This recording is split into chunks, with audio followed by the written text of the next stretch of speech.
Buen día, mi nombre es Yesenia de Dios, soy estudiante de la Universidad Virtual del Estado de Guanajuato. Mi matrícula es 20001886. Mi módulo es Derechos Humanos en el ámbito internacional. Mi asesor educativo es Cintia Zacarías y el día de hoy les voy a presentar el reto 5. ¿Cuál es la responsabilidad del Estado mexicano? Caso número 1. Ana se encontraba pacíficamente repartiendo panfletos a las personas que se manifestaban en la plaza de armas de su ciudad. El contenido de los panfletos versaba sobre citas bíblicas. Al enterarse de lo que hacía Ana, un policía decidió arrebatarle los panfletos y detenerla, argumentando que no era lugar para repartir este tipo de información, pues alteraba el orden. Ana permaneció encerrada e incomunicada dentro de una patrulla durante 3 horas, hasta que la manifestación concluyó. Posteriormente, el policía la trasladó a Barandilla, donde recibió burlas y calificativos peyorativos por el personal de seguridad pública. Luego de un día detenida, la dejaron en libertad. Ana denunció el hecho ante la Fiscalía General del Estado, así como ante la Comisión Estatal de Derechos Humanos. Ambas instituciones omitieron el inicio de cualquier procedimiento, por lo cual Ana acudió a la Justicia Federal, donde resolvieron incompetencia para conocer del asunto. 2 años después, Ana presentó su caso ante la Corte Interamericana de Derechos Humanos. ¿Consideras que existe responsabilidad por parte del Estado mexicano? Sí, de acuerdo al artículo 1 de los deberes de los Estados y derechos protegidos, señala que los Estados partes en esta convención se comprometen a respetar los derechos y libertades reconocidos en ella y a garantizar su libre y pleno ejercicio a toda persona que esté sujeta a su jurisdicción sin discriminación alguna por motivos de raza, color, sexo, idioma, religión, opiniones políticas o de cualquier otra índole, origen nacional o social, posición económica, nacimiento o cualquier otra condición social. Y por lo cual vemos que no se respetaban sus derechos, ya que Ana permaneció encerrada e incomunicada dentro de una patrulla durante 3 horas hasta que la manifestación concluyó. Posteriormente, el policía la trasladó a Barandilla, donde recibió burlas y calificativos peyorativos por el personal de seguridad pública. Luego de un día detenida la dejaron en libertad. Posteriormente, Ana denunció el hecho ante la Fiscalía General del Estado, así como ante la Comisión Estatal de Derechos Humanos. Ambas instituciones comitieron el inicio de cualquier procedimiento, por lo cual Ana acudió a la Justicia Federal, donde resolvieron incompetencia para conocer del asunto.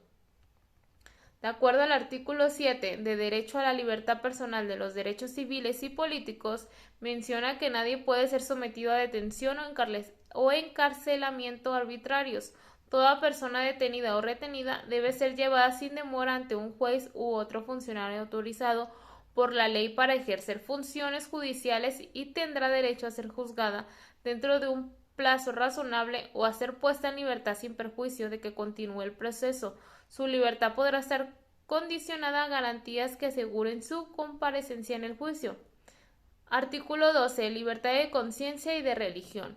Toda persona tiene derecho a la libertad de conciencia y de religión. Este derecho implica la libertad de conservar su religión o sus creencias o de cambiar de religión o de creencias, así como la libertad de profesar y divulgar su religión o sus creencias individual o colectivamente, tanto en público como en privado.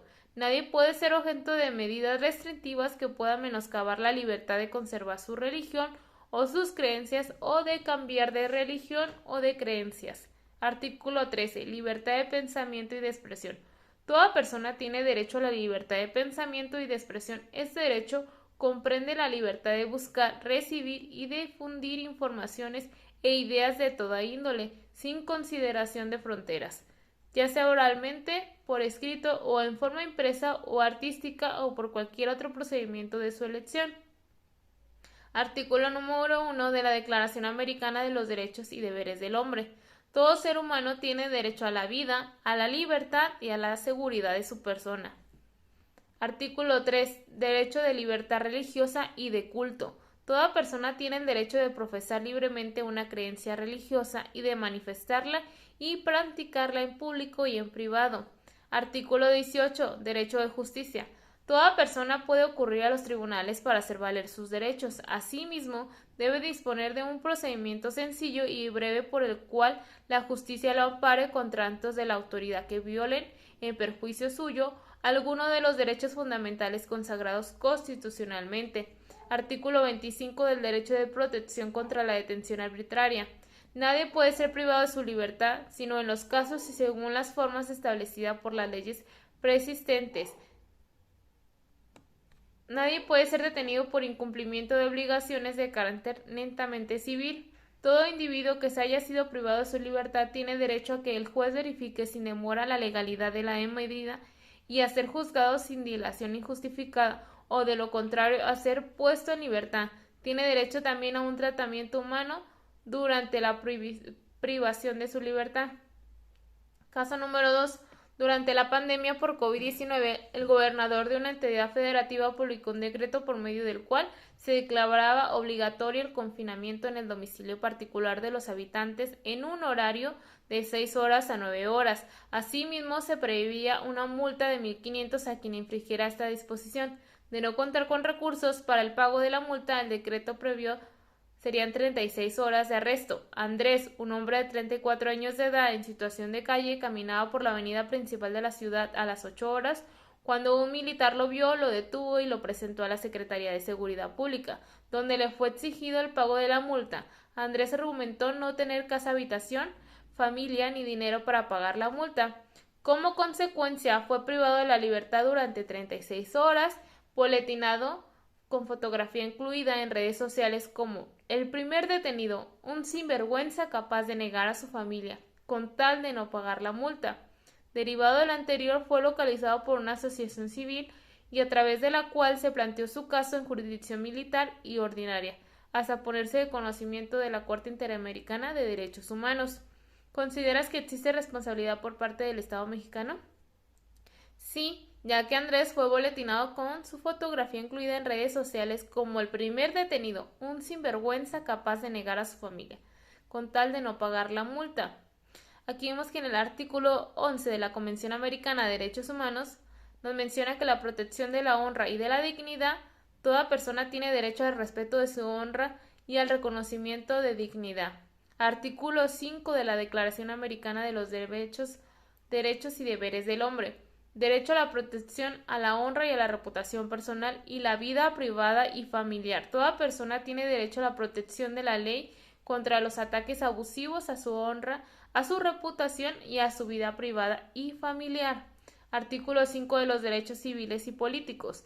Derecho a la integridad personal. Toda persona tiene derecho a que se respete su integridad física, psíquica y moral. Nadie debe ser sometido a torturas ni a penas o tratos crueles, inhumanos o degradantes. Toda persona privada de libertad será tratado con el respeto debido a la dignidad inherente al ser humano.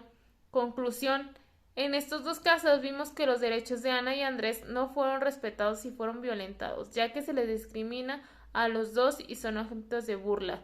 Aunque se violentaron sus derechos, después acudió ante la Corte Interamericana de Derechos Humanos, por lo cual nos damos cuenta que si el Estado no cumple con lo establecido, al no proteger tus derechos, tenemos que acudir ante la Corte Interamericana de Derechos Humanos, ya que es una institución autónoma que garantiza el cumplimiento de los derechos humanos resolviendo los casos contenciosos.